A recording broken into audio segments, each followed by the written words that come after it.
All right, let's take a look at this here. Let's see what we got. Okay, so it's got a mass. This is our M. Total energy, oh, there's our total energy, right? And an amplitude of, oh, this is our X naught, right?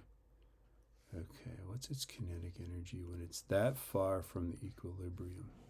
All right. I think our strategy here is we got to use the total energy formula to find omega, right? Once we find omega, we can find all this stuff out about energy, right?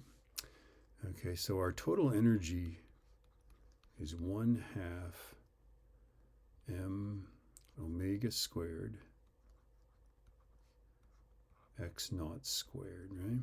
Okay, so let's plug this in, right? We got 45.7,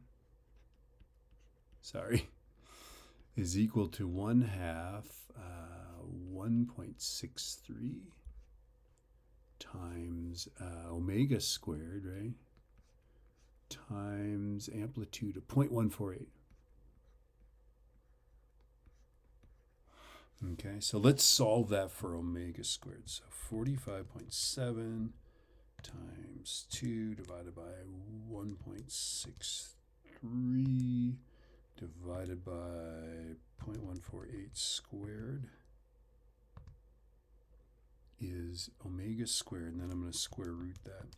So I'm getting that omega is 50.5961.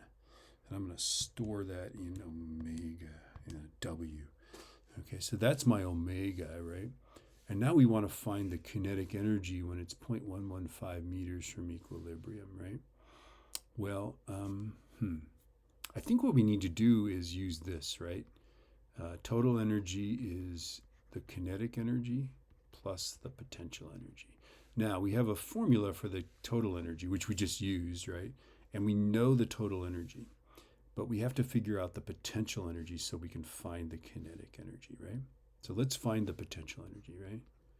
So the potential energy is going to be 1/2 m omega squared times x squared, where x is just where it is, right? So this is going to be our x value, okay? So let's figure this out. That's going to be 1/2 times 1.63 and then times 50.5961. I'm just going to use that value, right? Squared times 0.115 squared. All right, here we go.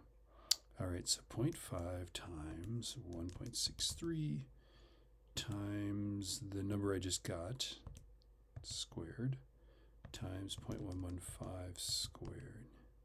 That's 27.59. So this is our potential energy, right? So now we go, okay, 45.7 is equal to the kinetic energy plus 27.592, right? So our kinetic energy is going to be 45.7 minus 27.592. Okay, hold on, 45.7 minus that 18.1. Yeah, woohoo! We got it, man. We got it. What are the odds? EK is 18.107 or something like that. So these are all these problems, 21 through whatever.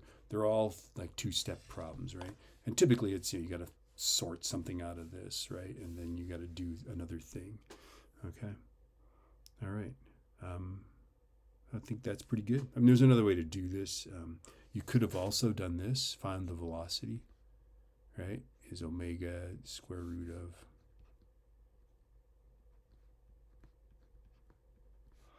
right? You could find that and then do this, right?